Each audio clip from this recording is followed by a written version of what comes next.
especialmente de aquellos derivados del nitrógeno, ¿no? Como la urea, también el ácido úrico y la creatinina, que son facilitadas en su eliminación también por gradientes de concentración. Hay una difusión en favor de la eliminación en términos generales, ¿no?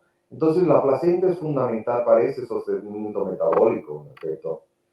Además de que, habíamos dicho, también produce hormonas, como hemos visto, y nos ayudan en el sostenimiento hormonal del embarazo, ¿no? Y precursor ya en la corteza suprarrenal de la madre y en el feto de algunas otras hormonas, ¿sí? Simplemente para recordarles algunas de estas hormonas: la gonadotrofina coriónica humana, ¿sí? Esta que se produce en las células trofoblásticas, en las células del sincito trofoblástico, más o menos casi al octavo o noveno día después del anidamiento, es decir, un máximo a las 10 a 12 semanas, y desciende ya a partir de las 16, 20 semanas ya en producción. ¿Qué función tiene esta hormona gonadotrófica coriónica humana? ¿Sí? Tiene fundamentalmente ya ayuda a impedir la involución normal del cuerpo lúteo y impedir también la finalización del ciclo sexual femenino para que no haya la menstruación. Entonces, muy importante para que ese cuerpo lúteo después produzca mayor cantidad de hormona progesterona y estrógeno para continuar, fundamentalmente progesterona, con el embarazo. Y también ayuda a que el cuerpo lúteo mismo produzca grandes cantidades sexuales como la progesterona y el estrógeno. Bajo la influencia de estas gonadotrofinas coriónicas humanas, ¿no?, que la tenemos ahí, el cuerpo lúteo puede crecer y alcanzar el máximo, casi hasta el doble del tamaño de su inicio al mes. Si se elimina el cuerpo lúteo antes de la séptima semana, por algún motivo, se va a producir un aborto espontáneo. Pasado ese tiempo, ya la placenta ya está bien establecida y secreta cantidades suficientes de progesterona y estrógeno, y con ello ya básicamente la función del cuerpo lúteo ya no es tan importante. Entonces ya la mayoría de las hormonas necesarias para el embarazo van a ser proporcionadas, ¿no? También se ha visto que esta gonadotrofina puede tener un efecto sobre las células del intersticio o de las células intersticiales, ¿no? Volviendo un poquito a algunas otras de las hormonas, recordar, ¿no?, la relaxina, que es un inhibidor fundamentalmente ya de las contracciones, y que también nos ayuda a que el tejido conectivo a nivel de la sínfisis pubiana se vaya relajando, se va preparando el conducto por el cual va a haber el parto, ya, y va a inhibir esas contracciones al principio, la relaxina. La inhibina es una glicoproteína que inhibe la secreción de FSH. Entonces va a evitar que se vuelvan a ver nuevos folículos en desarrollo si se ha dado el embarazo, ¿no? La pregnenolona, que es pues el estradiol o el estriol, son hormonas secundarias ya que también pueden ayudar durante la gestación. Hemos dicho que la progesterona es tal vez la más importante, ¿no? La progesterona se produce en grandes cantidades, más o menos se calcula 0,25 gramos por día, alrededor de 10 veces más que en la vida normal cuando está embarazada la mujer. ¿Qué efectos tiene esta progesterona? Ya hace que las células residuales se desarrollen en el endometrio, o sea, ayuda prácticamente a la anidación y a la formación de la placenta, reduce la contractibilidad del útero grávido, previniendo un parto prematuro, contribuye al desarrollo de productos de concepción incluso antes del anidamiento, aumenta específicamente la secreción en trompa de falopio y el útero. Entonces, incluso se ha visto que si no existiría progesterona, ya es imposible de que pueda haber una gestación ya que llegue hasta el final. Entonces, la progesterona, a su inicio también, ayuda a la producción de estrógenos, que son otras hormonas importantes. Se ha visto que la mayoría de estas hormonas que son derivadas del colesterol y en su inicio también son producidas a nivel de la glándula suprarrenal, juntamente con el cortisol. Y bueno, habíamos hablado ya en la anterior clase de la hormona liberadora de gonadotrofinas. Otra hormona importante que vale la pena hablar un poquito es el lactógeno placentario, ¿no? El lactógeno placentario es una proteína que se produce en el citotropoblasto unos 20 a 40 días después de la implantación. Ya tiene una vida media de unos 15 a 30 minutos. Comparte funciones también con la hormona coriónica gonadotrófica, ¿no? Puede ser un poco inmunosupresora para evitar de que el sistema inmune de la madre vaya a atacar al feto. Disminuye la utilización materna de glucosa, lo cual promueve la mayor disponibilidad de azúcar para el feto. Disminuye la gluconeogénesis, o sea que tiene un efecto antiinsulínico o en términos generales diabetogénico. Estos efectos son importantes, ya, pero que en algunos casos pueden causar problemas como ya diabetes gestacional. Aumenta la movilización de lípidos también maternos e inhibe la glucólisis. De esta manera está dando un gran sustrato, ¿no? de hormonas al bebé, o mejor dicho, de glucosa. El estrógeno, ya hemos hablado harto del estrógeno, ¿no? El estriol es la hormona que se produce en mayor cantidad, ya, pero son importantes al inicio fundamentalmente, ¿no? Si no son sintetizados, también pueden ser una causa del fracaso de la gestación. La mayoría de los estrógenos son producidos a partir de la deshidroepiandrosterona y de la 16-hidroxihidroepiandrosterona, ¿no? Entonces, ¿qué función tienen los estrógenos fundamentalmente durante el embarazo? Hace que aumente el tamaño del útero, aumentan el tamaño de las mamas, aumentan los genitales externos, como habíamos hablado en la anterior clase, y ayudan poco a poco a relajar los ligamentos pelvianos de la madre, preparando también otras hormonas, como la tirotropina coriónica que han sido identificadas, estimulan la tiroides, lo cual aumenta el volumen de la tiroides y la producción de hormonas como T3, T4. Se ha visto un incremento a nivel hipofisiario también de las hormonas corticotropina, de la hormona tirotropina y la prolactina, ¿no? Y una inhibición de la folícula estimulante y luteinizante. Los corticosteroides son importantes en términos generales, ya especialmente algunos como la aldosterona y el mismo cortisol, que nos ayudan a la retención de líquidos, a la retención de sodio, fundamentalmente los mineralocorticoides como la aldosterona, para que tengamos sustrato tanto líquido, pero fundamentalmente de sodio para el bebé. Las hormonas tiroideas, que son también importantes, el cual una insuficiencia en cuanto a la presencia de estas hormonas puede desencadenar también en un fracaso del embarazo y en un aborto prematuro, ¿no? Entonces, como habíamos dicho al inicio, puede que se produzca un poco más a nivel, se ha visto ya de las mismas placentas. Las glándulas paratiroides también son importantes, no nos olvidemos que nos ayudan a resolver calcio, entonces esto hace intensifica el aporte de calcio hacia ese bebé y que aumenta mucho más en el tercer trimestre, ¿no? O sea, porque estas son las que nos van a permitir mayores depósitos de calcio y mayor desarrollo en estos pacientes, ¿no? Entonces, es un pantallazo de todas las hormonas que intervienen durante este proceso, ¿no?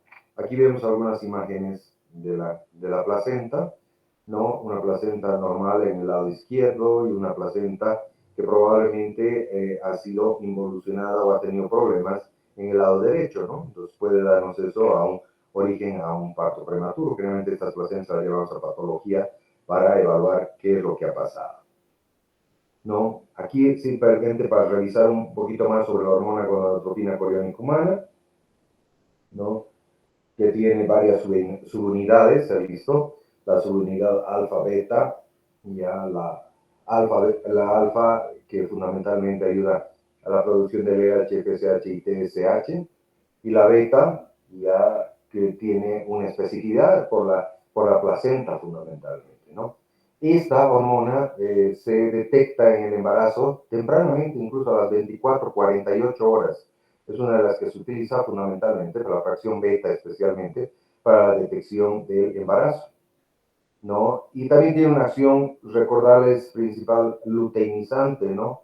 O luteotrófica, que diríamos que inhibe la respuesta ya de citohematoglutinina para evitar el rechazo del embarazo, ¿no? O sea, inhibe de que el sistema inmune de la madre vaya a destruir o vaya a coartar con este.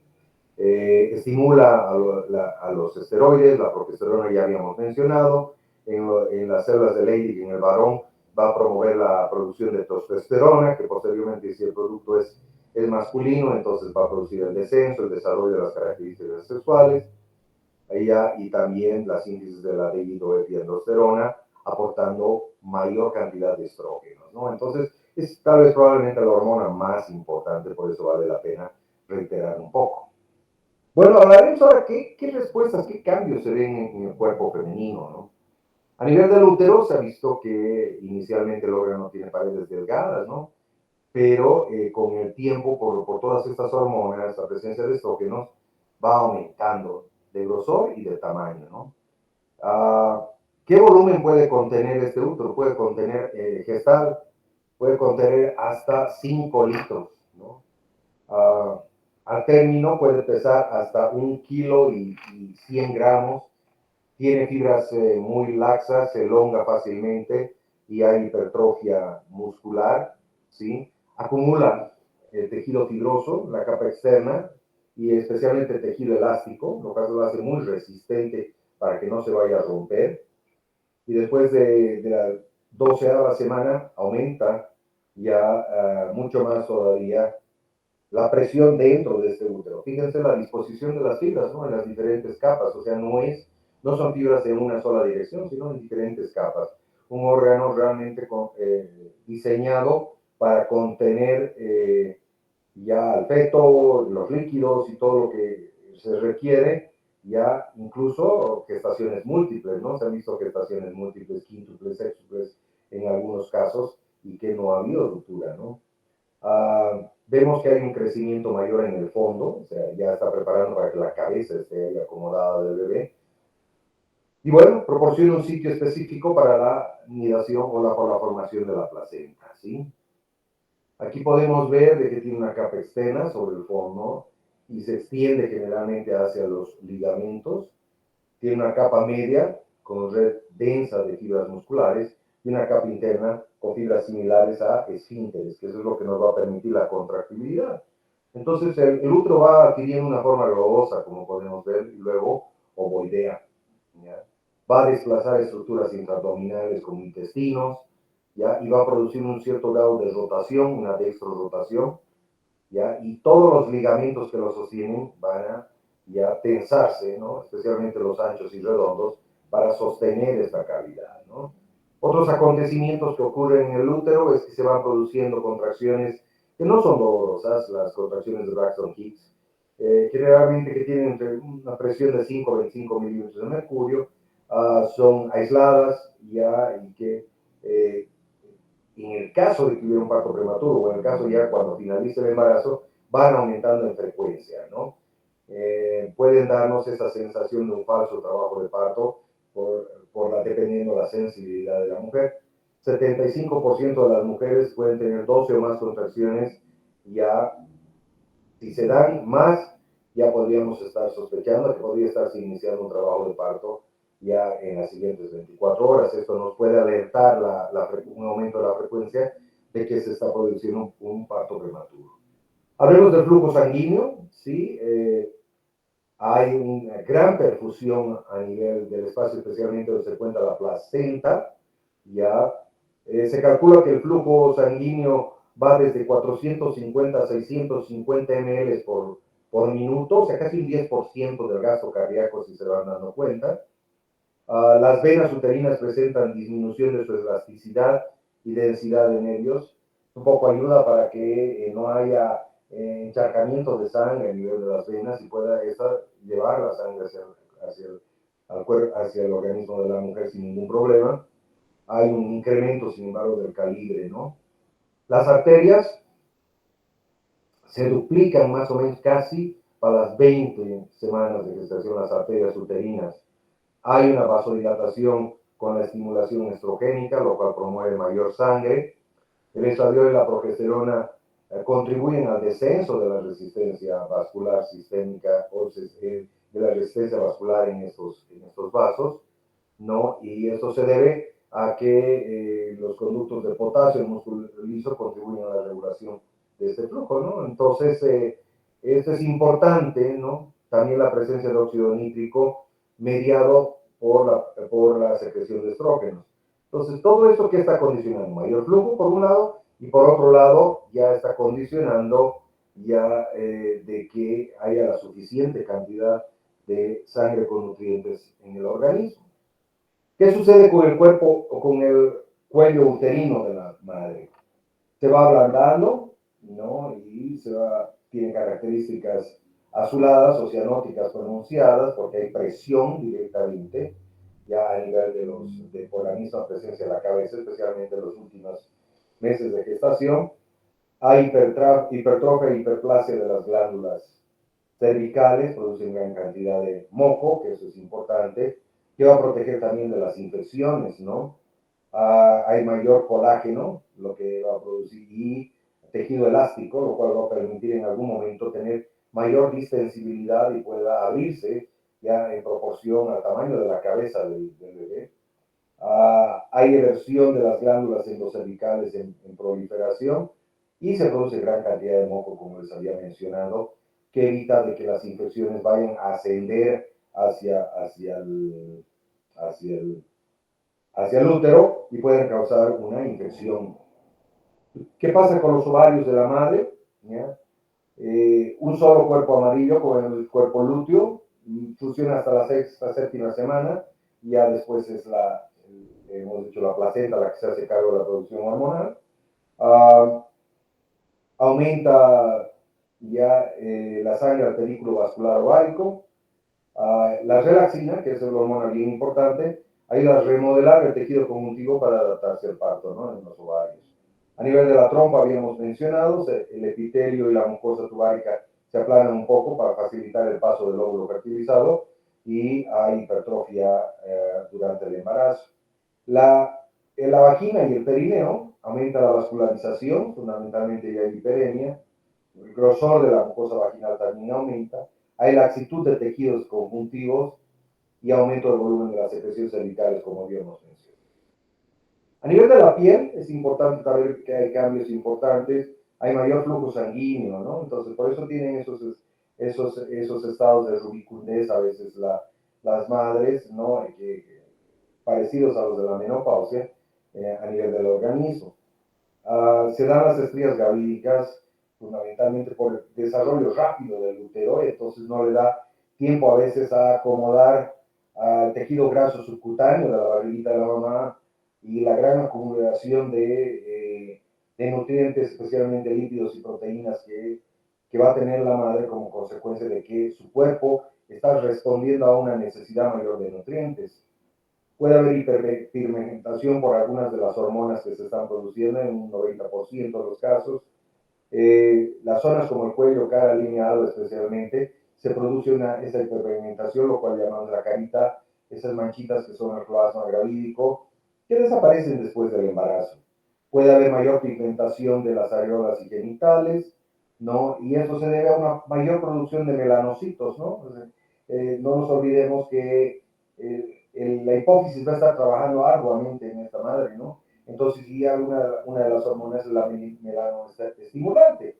Entonces, independientemente de la producción de las otras hormonas estimulantes como corticotrofina, tirotrofina, también pueden estar incrementando la producción de melanocitos estimulantes. Hemos dicho que la piel va a conducir esos cambios estrogénicos y también de la misma progesterona. A veces se producen angiomas, ¿no? O sea, como pequeños lunares vasculares y eritema palmar. Y bueno, en las mamas ya habíamos hablado un poco, especialmente la presencia del inicial del estrógeno produce crecimiento de las mamas y la presencia de progesterona produce un mayor desarrollo ya de aquellos acinos mamarios para producir leche, ¿no? Entonces se vuelven mucho más sensibles al tacto, se vuelven a veces muy dolorosas, los pezones son más grandes, pigmentados y eréctiles. En los primeros semanas, como vamos a ver después, se produce el calostro. También tiene glándulas de Montgomery, que van a aumentar de densidad, además de las glándulas mamarias en sí, ¿no? Entonces, son cambios importantes que se van a ir dando. ¿Qué cambios metabólicos podemos reconocer en la madre? Hay un aumento de peso atribuible al útero y su contenido, ¿no? Hay un aumento casi de 12.5 kilos en promedio, ¿no? De aumento de peso.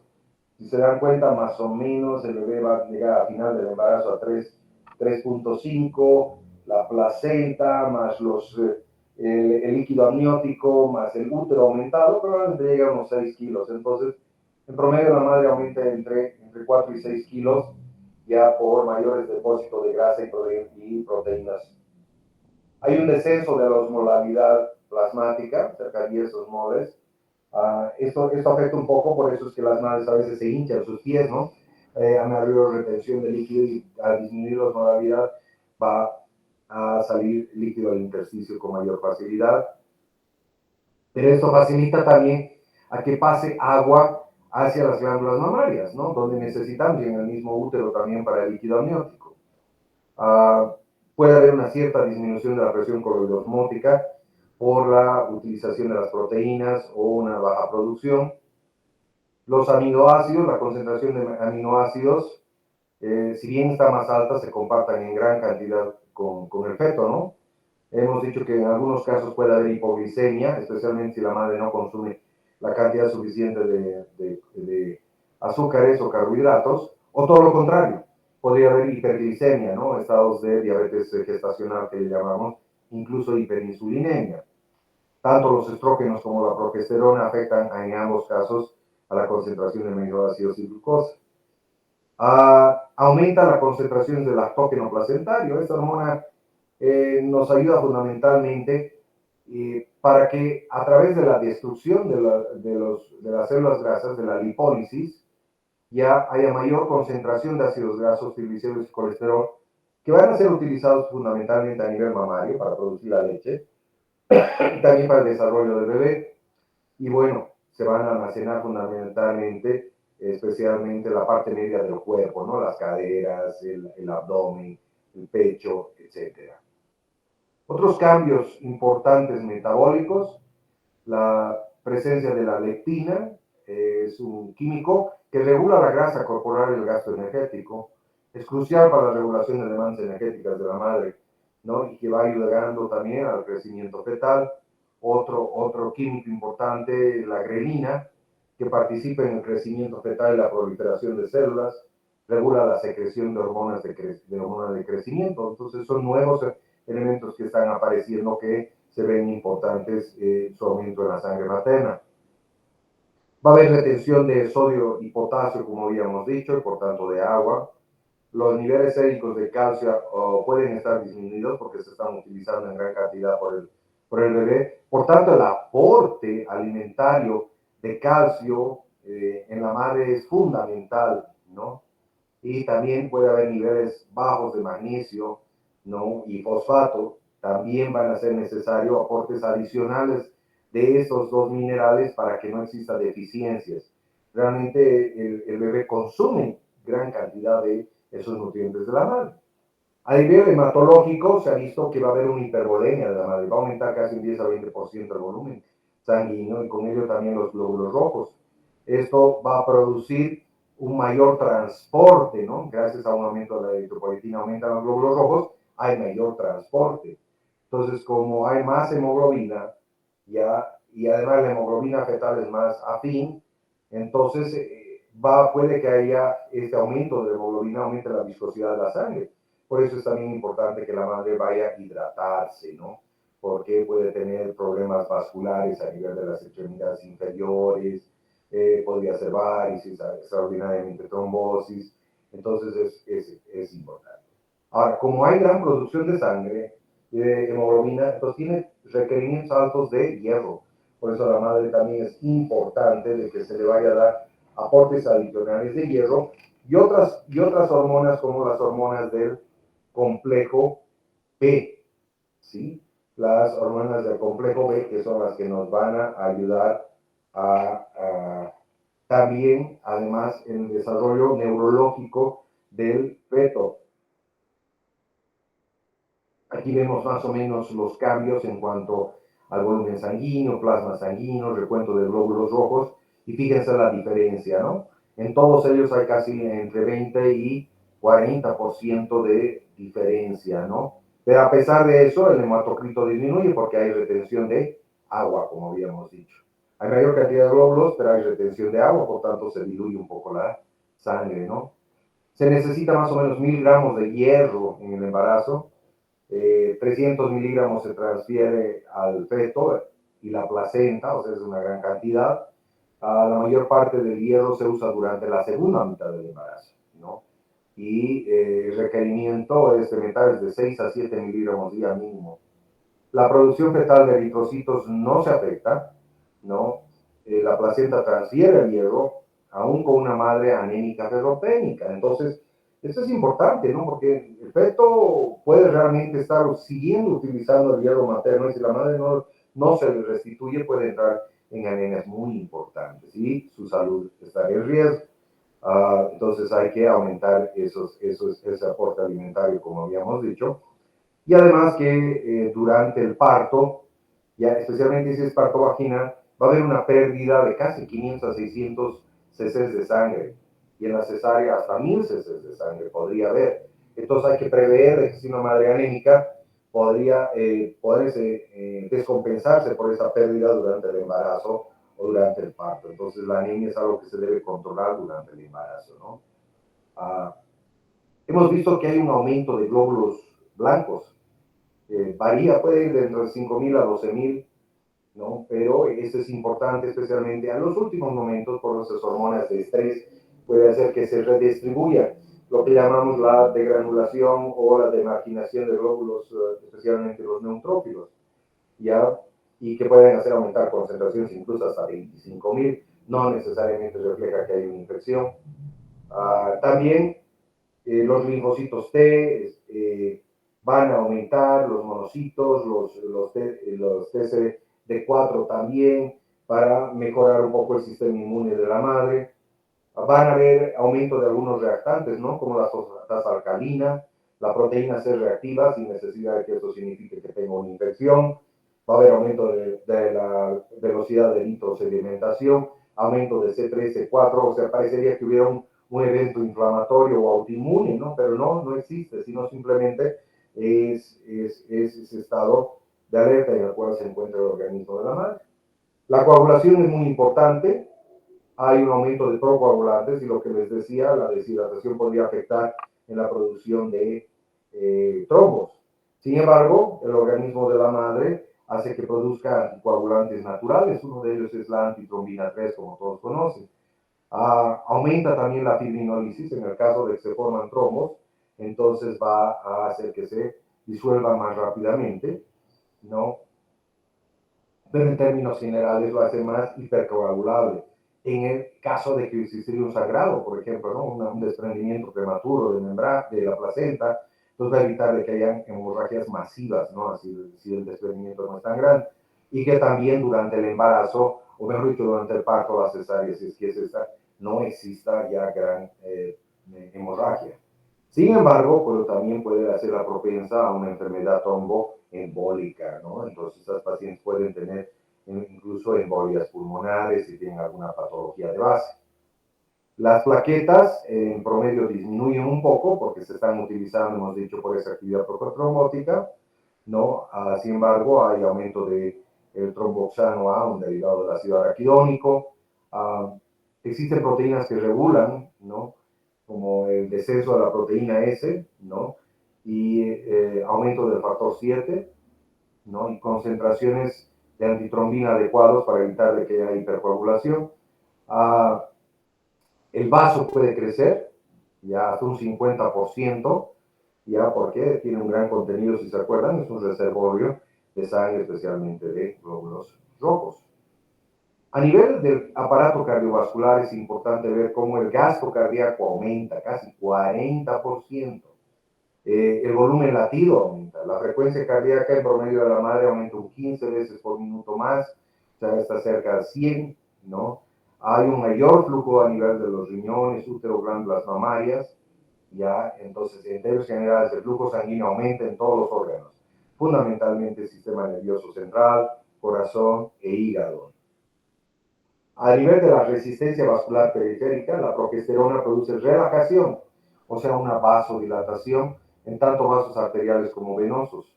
Por tanto, puede que la presión arterial en la primera mitad sea con tendencia baja, pero posteriormente hay cambios y en la segunda mitad ya puede que aumente esa resistencia vascular periférica y nos da patologías importantes como aquellas relacionadas con la eclampsia y la preeclampsia. En el aparato cardiovascular, ¿no? El volumen sanguíneo aumenta un 45 a 50%, ya hay mayor volumen sanguíneo, hay mayor volumen celular, ya hemos dicho que puede haber una anemia fisiológica, en este caso dilucional si hay un buen aporte de hierro, si no también va a ser hipocrómica, ¿no? El volumen circulante aumenta casi de los 5 litros normales a 6-8 litros. Entonces, en términos generales, hay una disminución de la resistencia vascular periférica, aumento de la frecuencia cardíaca, mayor expansión plasmática, ya se aumenta la precarga, por tanto hay mayor gasto por un aumento de la frecuencia cardíaca y del gasto en términos generales. Entonces, es un estado hiperdinámico. La posición es importante, ¿no? La posición del diafragma se desplaza al corazón hacia arriba, ¿no? Por tanto, a veces es muy difícil a veces dormir, entonces hay que ver la posición, generalmente al lado izquierdo es la más aconsejable. La frecuencia cardíaca hemos dicho que aumenta, ¿no? Y a veces, porque hay una hipervolemia, se puede escuchar un soplo funcional, ¿no? Cualquier soplo, pero eso tiene que ser un soplo sistólico. Cualquier soplo diastólico se considera patológico, habría que hacer una ecocardiografía. Entonces, el gasto cardíaco aumenta, hemos dicho, el útero va a comprimir el retorno venoso un poco, aumenta en posición de cúbito lateral izquierdo. Entonces, esa es la posición adecuada cuando vemos que hay radicales, cuando vemos que debe haber una cierta compresión de los vasos, es colocarse en posición izquierda y se normaliza generalmente después del parto. La presión arterial disminuye hasta las 24 o 26 semanas y luego comienza a elevarse rápidamente en el último trimestre. El flujo sanguíneo de las piernas se retrasa, éstasis venoso, como habíamos dicho, los hace más propensos a trombosis venosa, varices y hipotensión ortostática. El aparato cardiovascular, además, responde a componentes del eje renina-angiotensina-aldosterona que van a aumentar, por tanto, más retención de agua, mayor presión arterial, responden estos a estímulos estrogénicos, ¿no? Y que en algunos casos este aumento inadecuado de la presión arterial puede darnos esos cuadros de preeclampsia y de eclampsia, ¿no? En lo cual la presión arterial puede aumentar de forma tan alta que puede poner en riesgo la vida de la madre y que debemos muchas veces interrumpir el embarazo para promover la salud de la madre y también del feto, ¿no? Tiene niveles de péptido natriurético atrial en cantidades importantes, ¿no? Que, como hemos dicho, hay retención hídrica, también hay que eliminar ese líquido, ¿no? Si no le causaría insuficiencia cardíaca. Hay un aumento de las prostaglandinas para el control del tono muscular, la presión y el óxido nítrico, que va a jugar un rol muy importante en diferentes partes del embarazo, como habíamos estado viendo, ¿no? Recordar la respiración ahora un poquito. El diafragma se eleva, vemos por el mismo efecto, casi 4 centímetros de compresión del abdomen, por el útero que está creciendo. Hay una ampliación del ángulo subcostal, el diámetro transverso aumenta 2 centímetros y el perímetro en sí 6 centímetros, ¿no? Pero a pesar de eso, a veces no es suficiente para prevenir, para que disminuyan esos volúmenes respiratorios. Por tanto, la madre tiene que aumentar la frecuencia. Por eso que la madre tiene tendencia a una mayor taquipnea, ¿no? Entonces, funcionalmente, como vemos en este cuadro, ya la capacidad funcional residual puede estar afectada en un 20 a 30% por efecto de compresión del abdomen. Entonces, hace que esto que aumente el volumen de reserva, ¿no? O disminuye inicialmente el volumen de reserva. Entonces, como consecuencia de ello, va a haber una mayor estimulación de la ventilación. Y como no puede aumentar los volúmenes, aumenta la frecuencia respiratoria. Puede aumentar hasta significativamente incluso el reposo, ¿no? Entonces a la madre por eso se la ve que está respirando un poco más de lo normal. Y eso se debe, además de que la progesterona tiene un estímulo directo a nivel del centro respiratorio, la baja reserva y la alcalosis respiratoria compensada que nos va a determinar este aumento de la ventilación, ¿sí? La progesterona aumenta la conductibilidad de las vías respiratorias y disminuye la resistencia pulmonar total. Eso es bueno, ¿no? Porque lo hace más efectivo. La relación ventilación-perfusión es más fácilmente, a pesar de que está restringido el pulmón, llega suficiente cantidad de aire con oxígeno y de esta manera hay un buen intercambio gaseoso. ¿Sí? La diferencia arteriovenosa de oxígeno disminuye, hay un consumo de oxígeno incrementado hasta un 20%, ya, y es mucho más todavía si este es un embarazo múltiple, ¿no?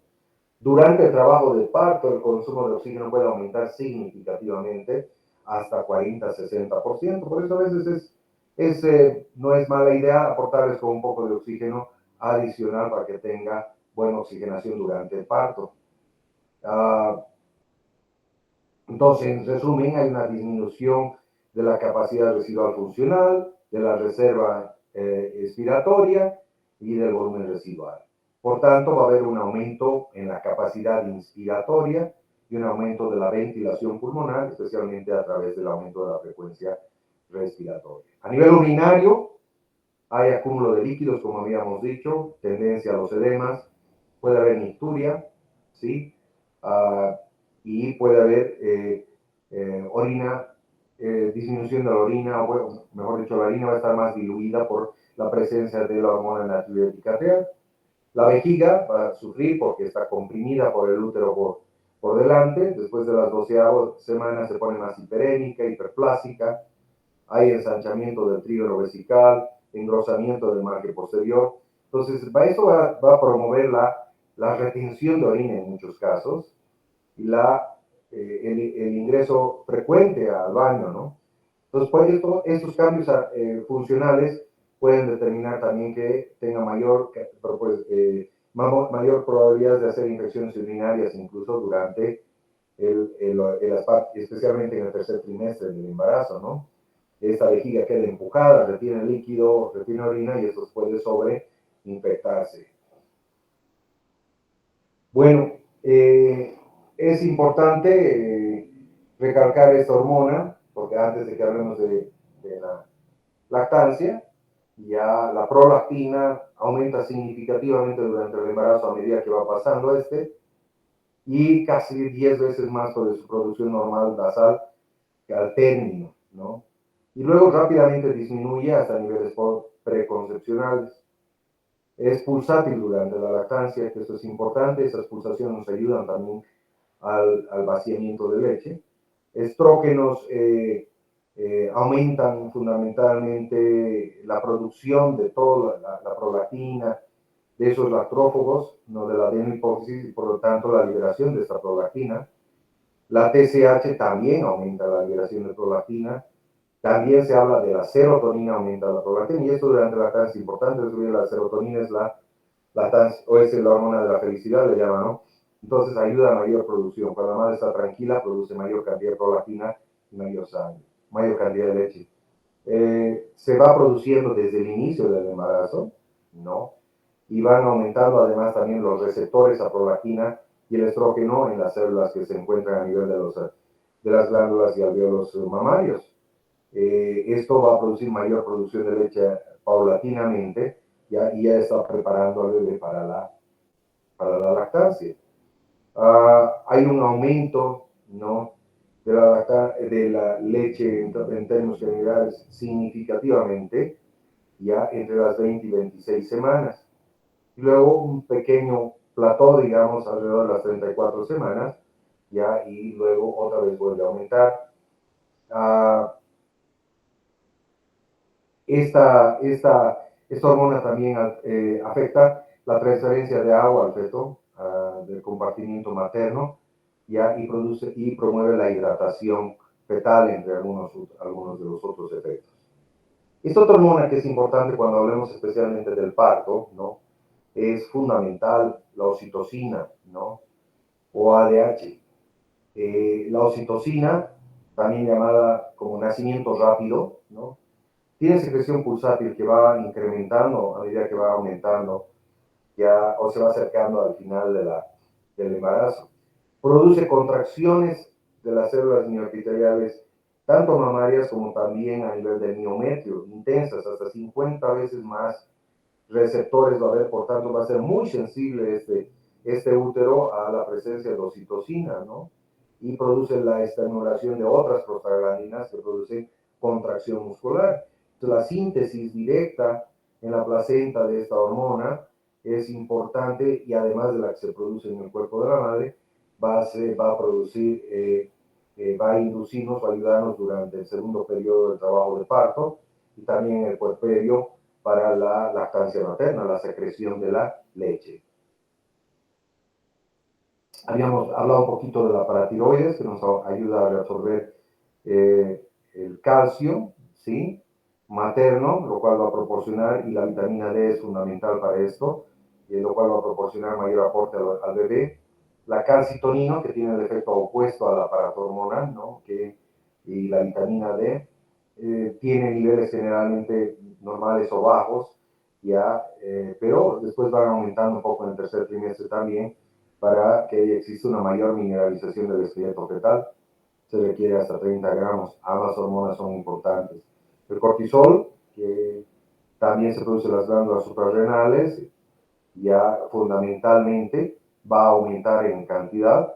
De inicio no se produce mucho porque la adrenocorticoferrina está baja, pero con el tiempo aumenta la adrenocorticoferrina y el cortisol aumenta, ¿no?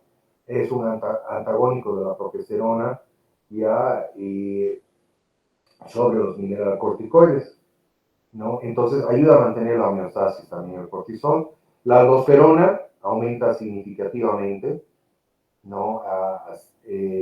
Especialmente en el tercer trimestre. Hemos dicho que tiene un efecto protector contra el efecto natriurético de la hormona natriurética y la progesterona. Entonces retiene agua, nos ayuda a retener agua, nos ayuda a mantener la presión arterial, pero también en algunos casos puede ser contraproducente si hay hipertensión arterial.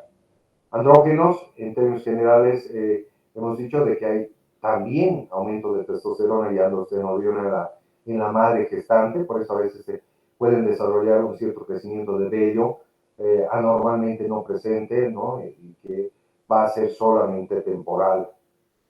En el aparato musculoesquelético vemos cambios importantes, vemos cómo se va a producir una lordosis lumbosacra compensadora, como vemos en la imagen.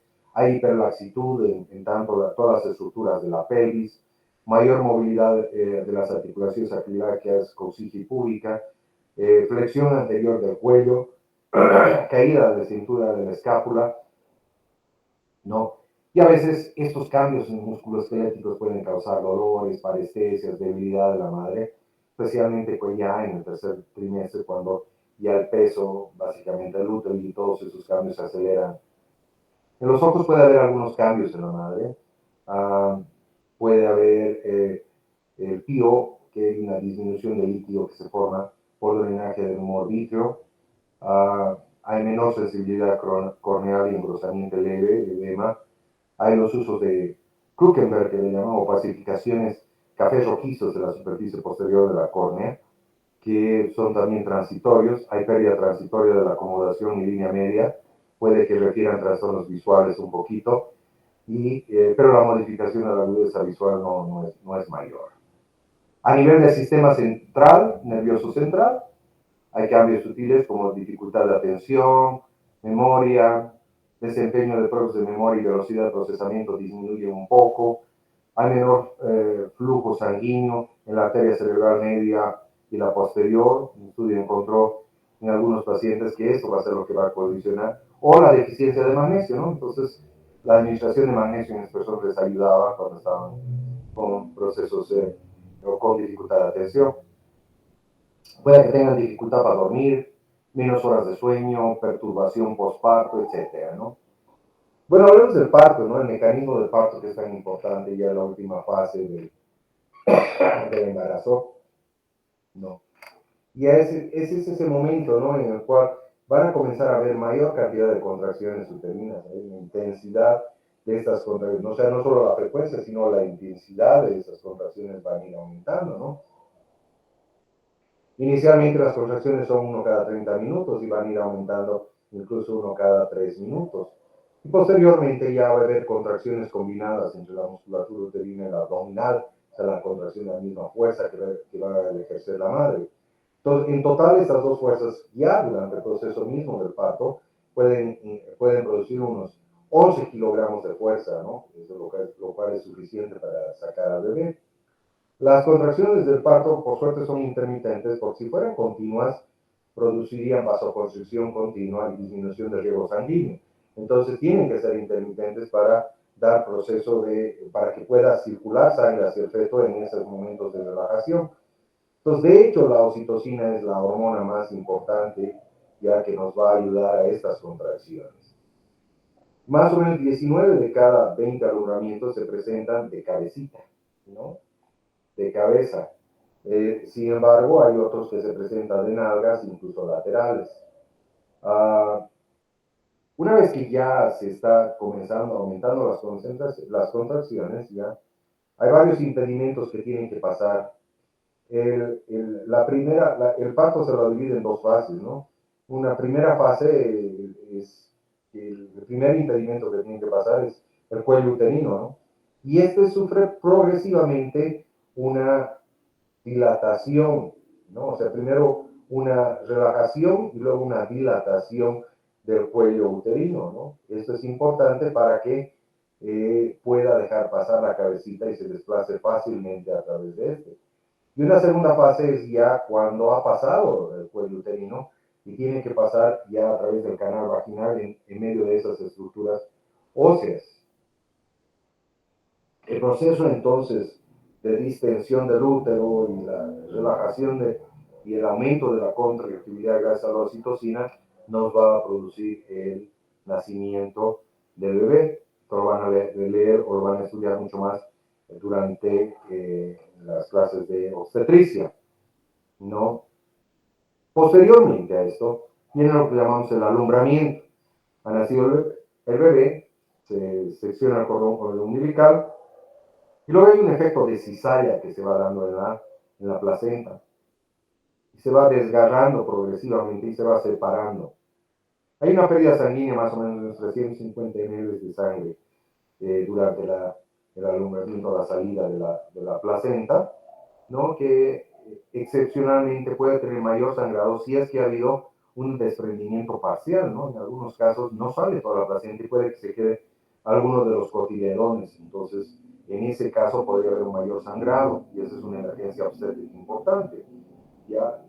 En este instante, las fibras musculares lisas del músculo uterino ya entran en vasoconstricción importante para evitar el sangrado y eso es debido a prostaglandinas especiales.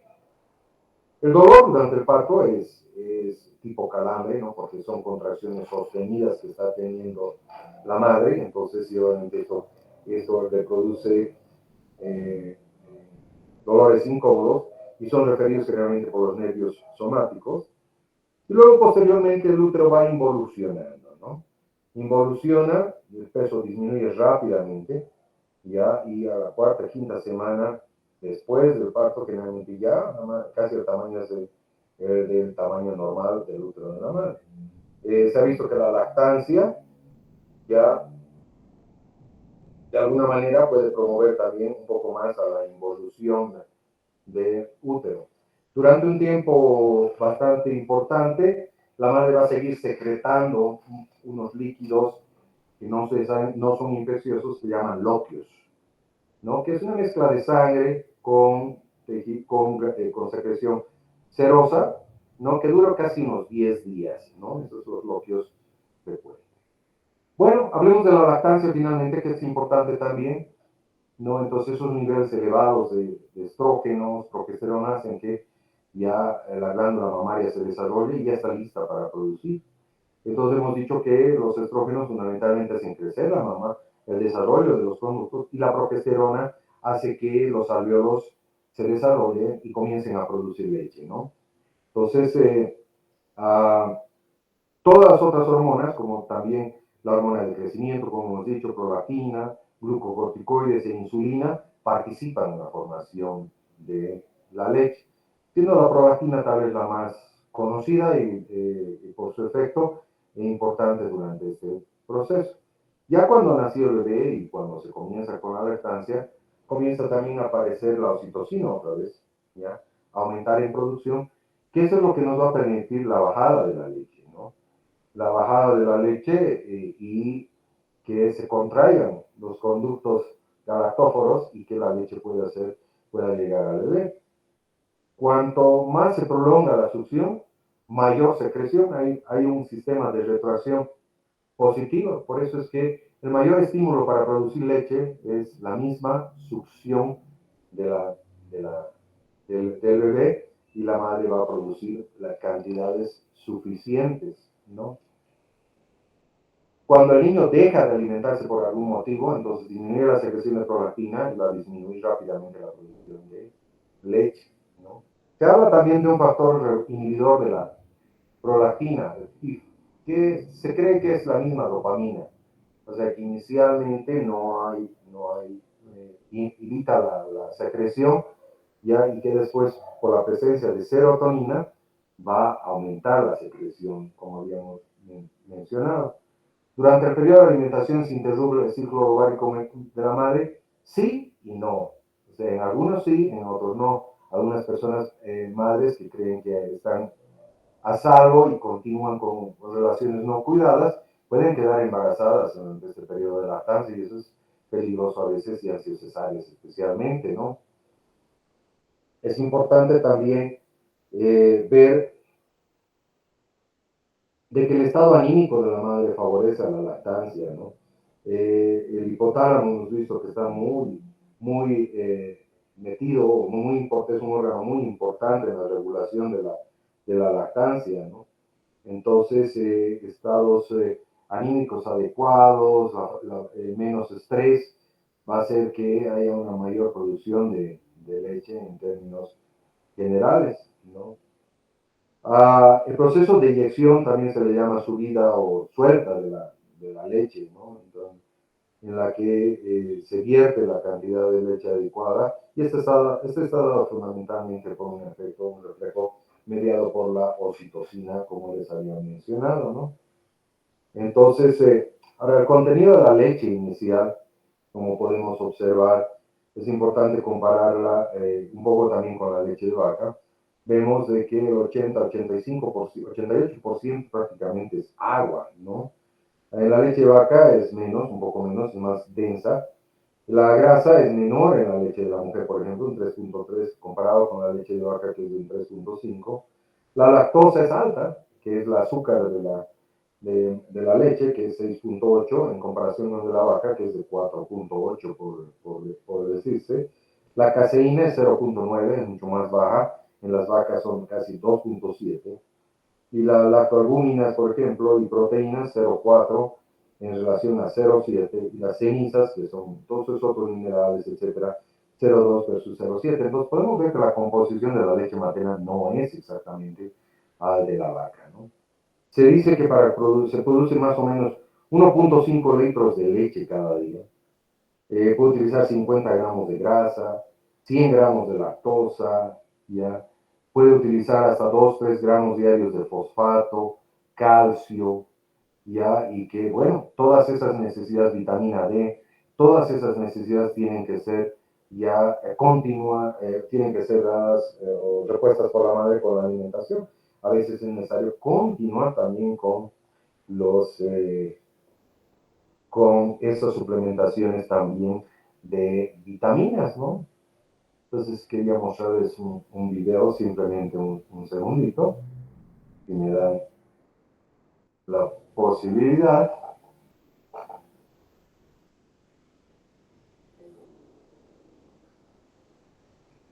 Voy a compartir este video un segundito.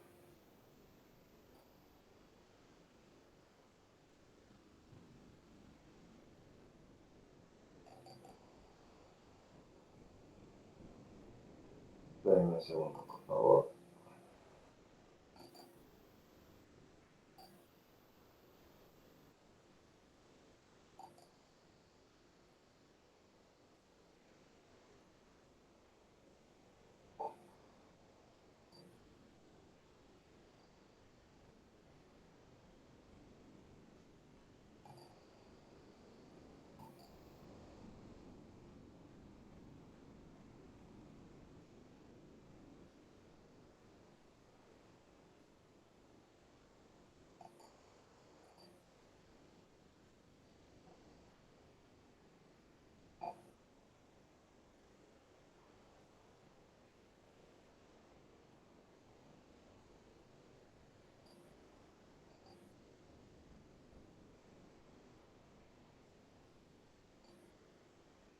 Bueno, no estoy pudiendo, lamentablemente. A ver, hay un intento más.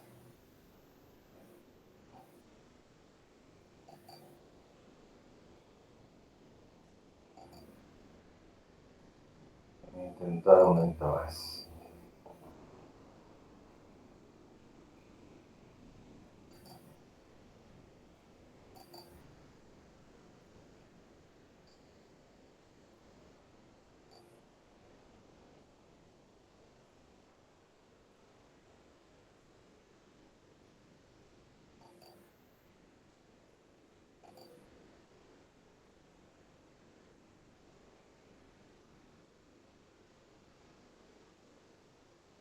No estoy pudiendo manejar el audio, ¿no?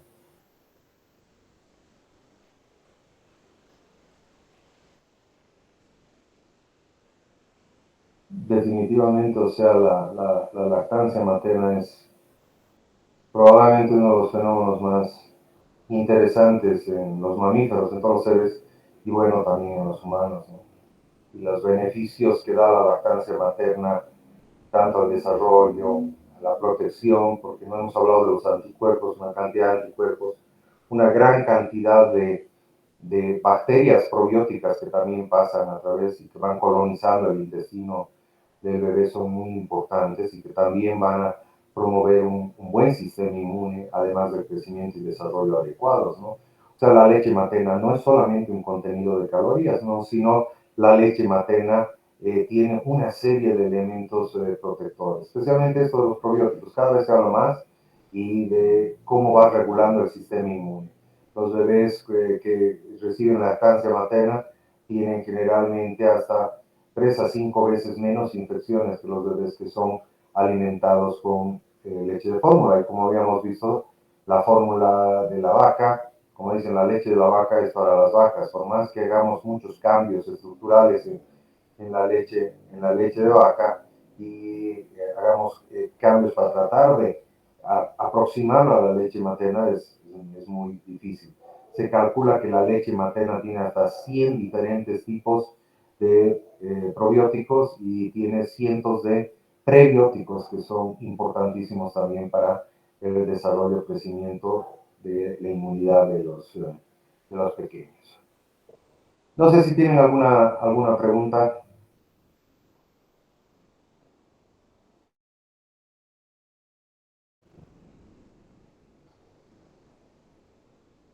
¿No hay preguntas?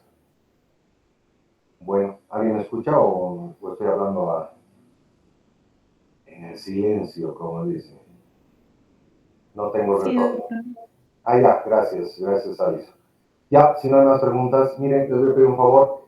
yo la próxima clase, la última clase en realidad de fisiología la voy a dar desde el lunes que viene al próximo lunes, ¿no?